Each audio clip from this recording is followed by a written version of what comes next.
Hi, this is Shannon. This is Cycle 1, Week 17, Tutor and Memory Work Ideas.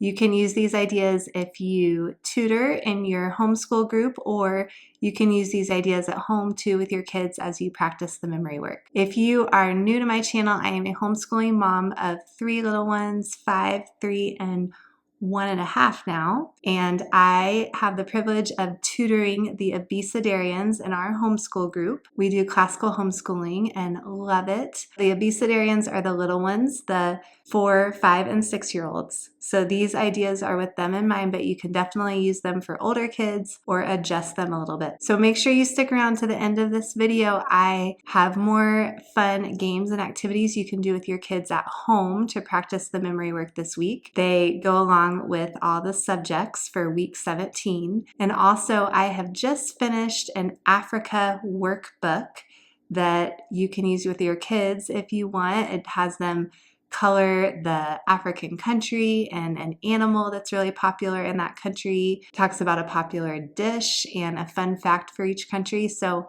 I will link below where you can find that, and I'll talk more about that at the end of this video. Also, make sure you check out, I made a Cycle 1 picture book list for second semester, so weeks 13 through 24, with great picture books you can read to your kids that go along with the memory work for each week. So check that out. I'll link that below as well.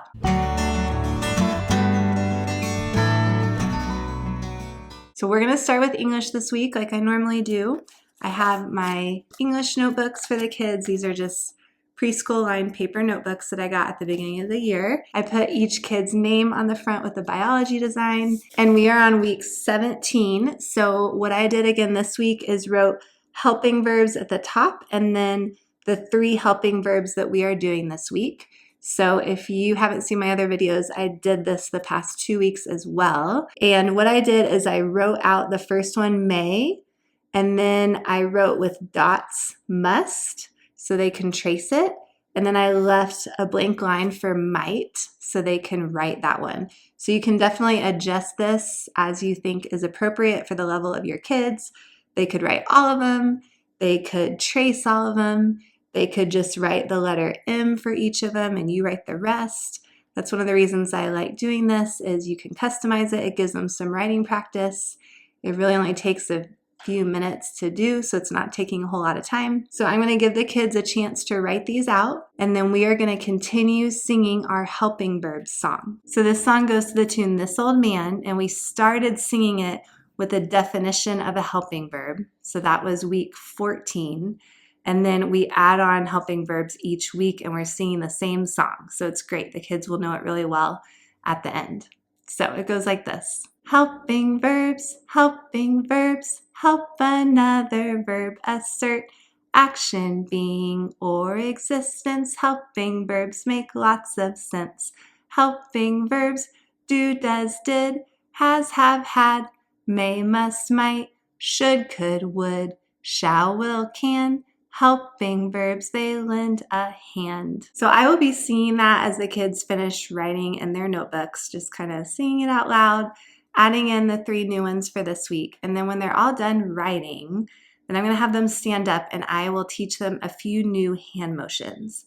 So we've done hand motions for the past 2 weeks, and we'll continue to do a hand motion for each new helping verb. And then we'll sing our whole song again with the hand motions. So for this week, we're going to do this for may. So hold our hand out like this, like he may do this. So may. And then for must, we're going to make a fist and go down like must happen. So may, must. And then might, we're going to just flip our hand back and forth like might. He might do this. So may, must, might. And then I'll go back and review what we did real quick. Do, does, did. So we did thumbs up for do, and then point for does, did, and then has, have, had. We sweep off our shoulder for has, and then make a check mark on our palm, have. So has, have, and then had, we put our hand kind of flat behind us. So I'll have them stand up and we'll try this with all the hand motions. It goes like this. Helping verbs, help another verb assert, action, being, or existence, helping verbs make lots of sense. Helping verbs do, does, did, has, have, had, may, must, might. So I'll do that with them a few times, let them practice those with me.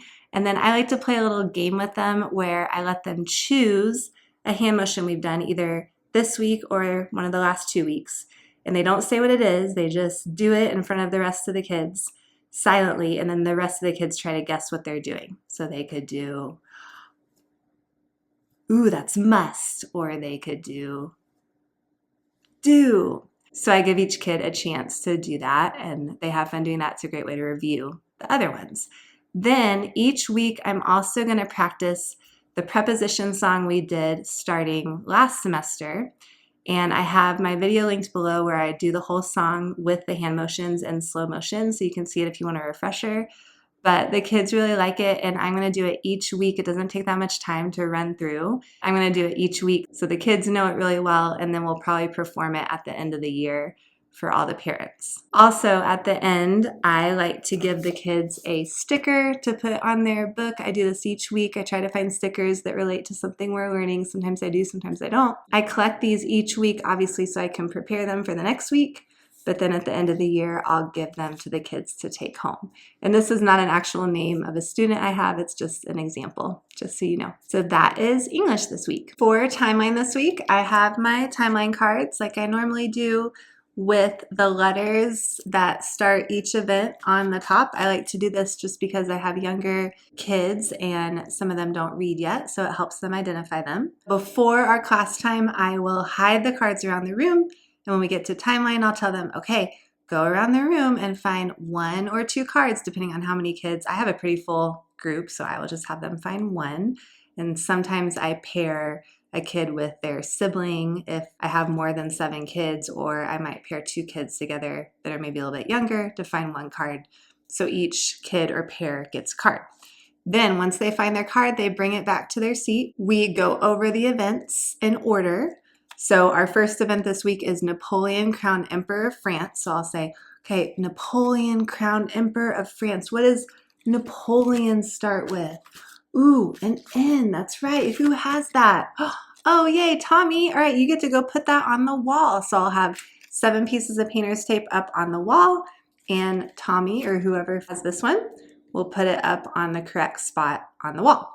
Then we'll keep doing that for all the timeline cards until they are all in order on the wall so the kids can see them. The next thing I'm going to do is I will have these set up. These are cool. They're like a balance beam thing that comes apart that the kids can walk along. You could also use these spot markers, or you could put a painter's tape line on the floor. But I'm going to form a line with these and tell the kids this is our timeline line and you can't step off of it. So I'll have them form a line, and the first person steps on the first one, and then they have to stay on it for the whole entire line. I think there's like 10 of these or something. They have to walk along the line until they get to the end.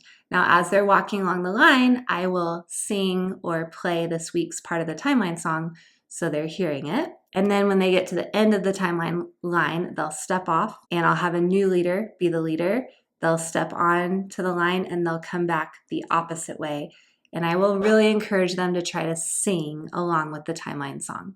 So we'll do that back and forth a few times, let all the kids be the leader one time. And then I'll have them come back and stand in front of the timeline cards that are on the wall, and we will go over the motions together. So again, if you don't have these or don't want to buy them, definitely don't need to buy them. You could use these spot markers. They could jump from one spot marker to the next one, or you could just make a line with painter's tape. So the motions for this week, the first one is Napoleon. So we're going to make an N with our hand, crowned Emperor of France. So then I'm going to make an E for Emperor and make a sash. So Napoleon, crowned Emperor of France. So I'm going to put my pointer finger and thumb together and flick it like that. So Napoleon, crowned Emperor of France, or you could do Napoleon crowned Emperor of France. So liberation of South America, we're going to start like this in bondage and be free. Liberation of South America, and in South America you can make an S, so just a fist, and go from your shoulder to your waist. So, liberation of South America. And then the war, so our motion for war of 1812, and then we're going to act like bombs are going off, like that. So, War of 1812. And then the Missouri, we're going to touch our head and then bring our finger to our other hand like that. Missouri Compromise. And then immigrants, we're going to go under our hand. Immigrants flock to America. And then the Monroe Doctrine, we're going to put our hands together like this and go out.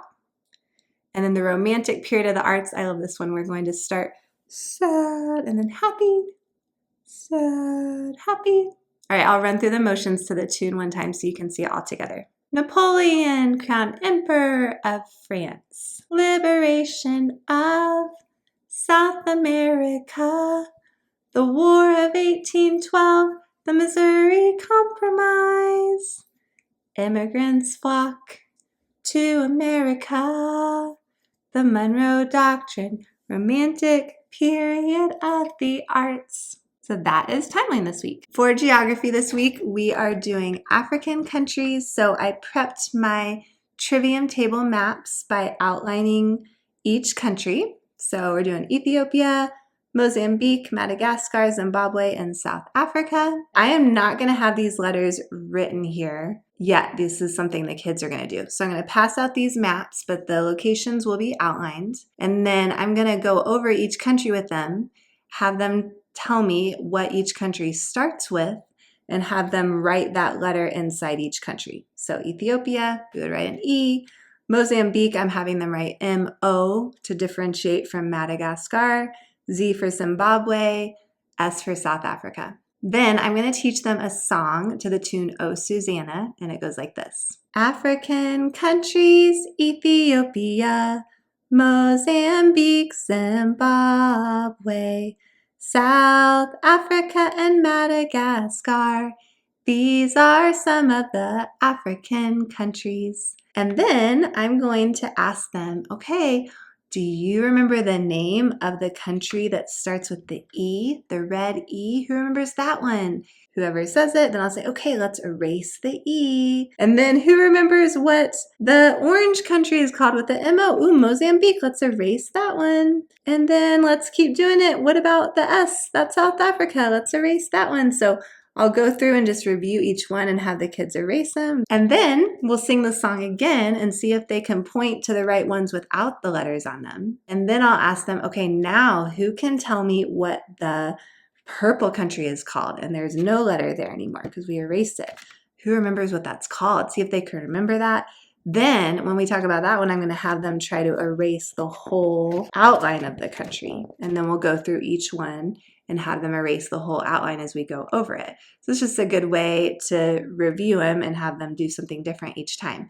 Then you can have them try to sing it again and point to them without even the outlines there and see if they can do it. And then if there's time, I like to let them color in the countries again. They'll already have a dry erase marker out because they use it to write the letters. So they can color the countries, see if they can remember which ones we talked about, and then color some other places that we've learned about so far this semester. I love reviewing geography when we already have our maps out because that's obviously the best time. We can talk about the Sahara Desert, their maps are right in front of them, talk about Egypt, the Nile River, where is the Ivory Coast, Western Sahara, the rivers we've learned. That's geography this week. I also wanted to share with you a little of what we're doing at home with geography. You can tell I like geography. It's my favorite. I've shown this before, but I have my Africa map behind me. My kids are snapping the countries on and off. They're made of felt and have little snaps on the back. So if you haven't seen this and are curious, I'll link below where you can see my video where I made it and where you can find the instructions to make it and the patterns if you want to make it too. It's really fun to have back there. We had a United States map too last year, and it's just a great way to practice the geography. Also, as I mentioned at the beginning, I made an Africa book, Africa workbook. So there's a page for each country, and you can see this is the Democratic Republic of Congo. I have where it is in the country, and then a bigger zoomed in shape of the country with where the capital is. an animal that's really common there, a dish that's very popular there, the flag that the kids can color, and then a fun fact about it. And then at the end of the book, there are all the flags, so the kids can refer to that to see how they would color the flag. So just a fun way to learn about some of the countries. If you are curious or interested in this, I will link below where you can get this. I just finished it, so I'm really excited about it. In case you haven't heard too, my kids and I came up with a song to learn all the countries of Africa. So I made a video of that. I'll link that below too. And I have free Africa maps that are labeled. Some are labeled, some are not. Some are colorful and some are black and white. So you can use those with your kids too. I will link those below as well. For math this week, we are doing the area of a square. So similar to last week when we did area of a rectangle, I am going to make a big square with painter's tape on the floor in the hallway of the space where we meet as a group. I will make 2 big squares because I have a full group of kids. And I'm going to tell them to all stand on the edge of the square. And first, we're going to just walk around the square as we sing our geometry song. So we started this song last week. We're going to continue it through circumference of a circle. And so it goes like this. You can either sing the whole song or just stop at square. Either way, but it goes like this. Geometry, geometry. Let's learn some geometry. The area of a rectangle equals length times width. The area of a square equals length of the side squared s squared. The area of a triangle equals 1/2 base times height. The area of a circle equals pi times the radius squared. The circumference of a circle equals 2 times pi times the radius. Geometry, geometry. Let's learn some geometry. So we'll sing that as we're walking around. I like to sing the whole song just so they're hearing it a lot, but obviously we're focusing on area of a square today. I'll have them notice that the area of a square we said is s squared, so side squared. So we take the length of one side that we're standing on and multiply that by the length of the other one, and we get the area. So if the length of one side is 2 and the length of the other side is 2, 2 times 2, anybody know what that is? So you can try to make that connection with them. Then I will have them tiptoe along the square and we'll sing it. You can have them hop on one foot along the edge of the square. You can encourage them, don't step off the line of the square because then you're stepping into the lava. Then you could have them jump from the outside of the square to the inside of the square and then back each time. So lots of different things you could do. You could also use these movement cards. These are free on my blog. If you haven't gotten them, I will link below where you can get them.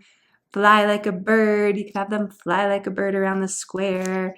You could have them gallop like a horse around the square, leap like a frog around the square. You know, you could pick ones that you think are doable around the square. But that's another option. Each kid can have a different movement card, and then you have them do the different movements as you sing the song. So that is math this week. For history this week, I'm going to do silly words again because it's been working really well and it just helps us practice our history sentence a lot of times. I will sing the history sentence first normally to the kids, and then I will sing it with some silly words added in, and they have to raise their hand if they hear a silly word. Before I sing it normally, I tell them, okay, you got to listen really carefully because in a minute, I'm going to throw some silly words in here and you have to tell me the silly words that you hear. So when I sing it normally, it goes like this. The Aztecs used pyramids and rituals of human sacrifice. Their civilization began to fall when Hernan Cortez of Spain defeated Montezuma II in 1519. So then I say, okay, I'm going to throw some silly words in. So raise your hand if you hear a silly word. So first I'll start and say, the Rex use, the Rex? No, it's not the Rex. What should it be? Oh, the Aztecs. Okay, so then I'll start over at the beginning and do it right until the next silly word. The Aztecs used squids to, oh, squids? No, what should it be? Oh, pyramids. Okay, all right, I'll go back to the beginning. The Aztecs used pyramids and rituals of snowmen. Snowman? No, what should it be? Oh, human. So anyway, I go back to the beginning and do it right until the next silly word. So it helps them hear the correct history sentence a lot of times. So the silly words I do this week are Rex instead of Aztecs, squids instead of pyramids, snowmen instead of human, operation instead of civilization, crawl instead of fall, mess instead of Cortez, Pumbaa instead of Montezuma. And then once we've gone through all those, I'm going to give each of these kids a little guitar. I showed these a couple weeks ago. These are really cute. I got them at the dollar store. But they actually strum. So if you can find them, they're really great. And since this song has guitar in it, I thought it would be fitting. So I will give them a guitar and have them sing along a few times to the whole history sentence while strumming their guitar. For Latin this week, we are doing the second declension noun endings. So what I'm going to do is have the noun endings written up on my tutor board, and then I'm going to have the kids help me choose one of them to circle. So anytime we say that one sound, then we have to either sit or stand. So we're going to start sitting and say we circled E, the I with the line over it. Anytime we say that noun ending, we have to change our position. So we're starting sitting. The first time we say E, we're going to have to stand, and then we stay standing until we say E again, and then we sit down. So we won't move that much the first time, but then each time we're going to circle another sound. So it would look like this when we sing it. Us, E, O, O. Us, E, O, O. Us, E, O, O. Singular second declension. E, orum, is, os, is. E, orum, is, os, is. E, orum, is, os, is. Plural second declension. Then you can have them tell you another sound to circle. So maybe we circle O, so the O with the line over it. So then every time you say an E or an O, you got to change your position. So I'll try to do it one more time. Us, E, O, O. Us, E, O, O. Us, E, O, O. Singular second declension. E, orum, is, os, is. E, orum, is, os, is. E, orum, is, os, is. Plural second declension. Then you could have them have another one that you circle. So eventually when you've circled enough, you're going to be standing and sitting like every time. Standing, sitting, standing, sitting. And it just gets really fun. When we did this for math not too long ago, the kids just loved it. So that is Latin this week. For science this week, we are talking about the different parts of a volcano. So I'm going to use these spot markers that I have and make a circle. And we're going to do kind of like a cakewalk idea. On the back of these spot markers, I'm writing numbers. So 1, 2. And what I will do is I have my dice. I think I have about 10 spot markers. I can't remember, but I'm just going to number them until 6 and then repeat. So what I will do is I'm going to have them walk in a circle on their spots and encourage them. They can't touch the floor, kind of like the lava thing again. They have to jump from spot to spot or just step from spot to spot as we sing our song to the tune, Michael, Row Your Boat Ashore. So it goes like this. What are some parts of a volcano? Magma, vents, lava, crater, gases. What are some parts of a volcano? Magma, vents, lava, crater, gases. Then when I stop, everybody will stop and I will roll my dice. These are great because they have dry erase on each side and I just put the numbers 1 through 6, or you could just use any kind of dice. I'm going to roll it up. Say I roll a 2. Whoever is sitting on a 2, so it may be 1 or more people if you had multiple spot markers with 2 on them. They get to be an active volcano to review from last week, and they get to erupt into the air. So I'm going to encourage them to just jump and erupt into the air. And then we will do it again and do it, you can do it 7 times or however many times you feel like makes sense. And hopefully they will all get a chance to erupt as they're an active volcano as you sing that song and talk about the different parts of a volcano. For review this week, I'm going to play this game that was a hit last semester. It's called Stop, Drop, Act Like a Rock. And it's fun because we've been learning about different kinds of rocks. So it'd be a great chance to review what are the different kinds of rocks. Do you remember? So what I do is I have them all dance around and like go around the room, dance, dance, dance. And then I say, oh, stop. And they all stop. Drop. And they all drop on the ground. And then act like a rock. They all cover their head and scrunch up as tight as they can, act like a rock. And they're really still. And I walk around and I choose one to tap on the back. And then I say, okay, everybody up. It's kind of like Heads Up, 7 Up. Everybody opens their eyes. And then I say, whose back did I tap on? And then whoever's back I tapped on, I ask them a review question. So for me, I like just kind of asking review questions on the fly. I don't prepare them ahead of time. I've tutored this and done this at home, so I know this stuff well enough to be able to think of things that are appropriate for the level of the kids that I'm asking. You could also just have your foundations guide handy and just flip to a week and say, okay, tell me what is a liquid equivalent we learned. Do you remember 3 teaspoons equals how many tablespoons? Or 4 quarts equals how much? And just see how they do. You could also, ask them, but not to put too much pressure on them. Let other kids help if they need help. Could be more vague, like tell me a helping verb we've learned so far, or you could be more specific. I think it just makes sense to just kind of make review questions that seem appropriate for the age of the kids in your group. As promised, I want to show you the memory work activities and games you can do with your kids at home this week that relate to the week 17 memory work. So for science, I showed this last week, but I made this board game. This combines week 16 with week 17. So they move a game marker along. If they hit I, that means intermittent. So they get to add a part to their volcano. The volcanoes will eventually look like this, so you can cut out the different parts. They either add them or take them away depending on what space they land on. So that is science. And then for English, I showed before, but I have cards with all the helping verbs, a sentence, and a picture. So you can print these out and play Go Fish. And then for Latin, I made bingo cards with all the Latin noun endings. And for math, I made this shapes board game that we'll use for the next few weeks with a die, so they can roll the die.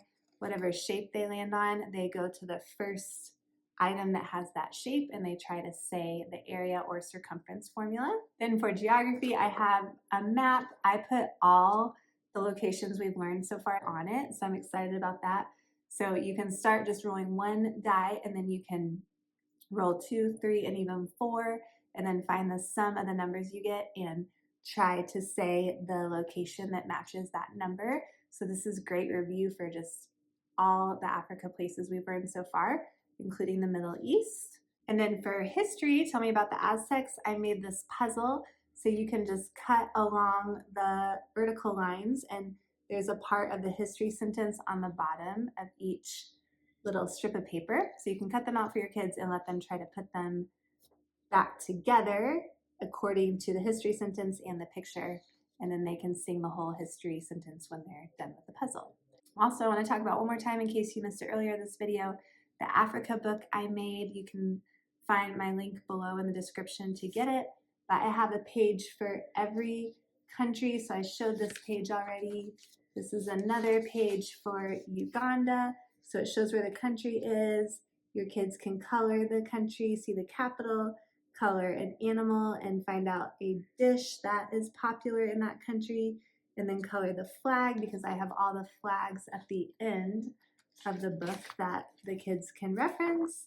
And then there's a fun fact about each country too. So just a fun way as you're learning about Africa to learn about each of the countries. The last thing I wanted to share is some books we're enjoying to read this week. So I love this book, Drawing Africa. They have one for the United States too, a lot of other countries. We used the United States one last year.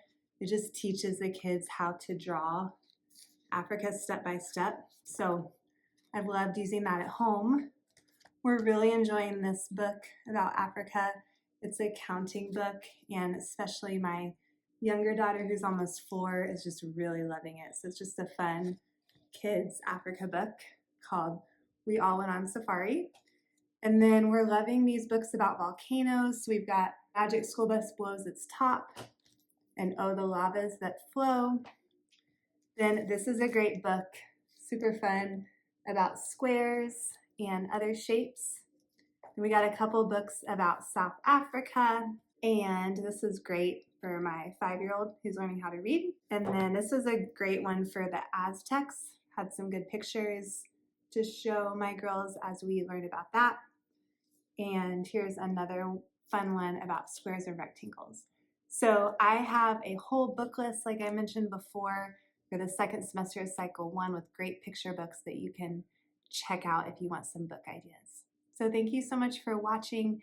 If you are enjoying my videos, please subscribe to my channel so you don't miss out. I am posting 1 or 2 videos each week with tutor ideas and just other homeschool related things and healthy living. Also check out my Instagram, where I like to post what we do throughout the week homeschool wise and healthy recipes. Also check out my blog where I have these free resources, and I have a blog post for each week about what we do at home relating to the memory work and just other homeschool stuff we do. I also have some fun recipes on there too. Thanks so much for watching and have a great day.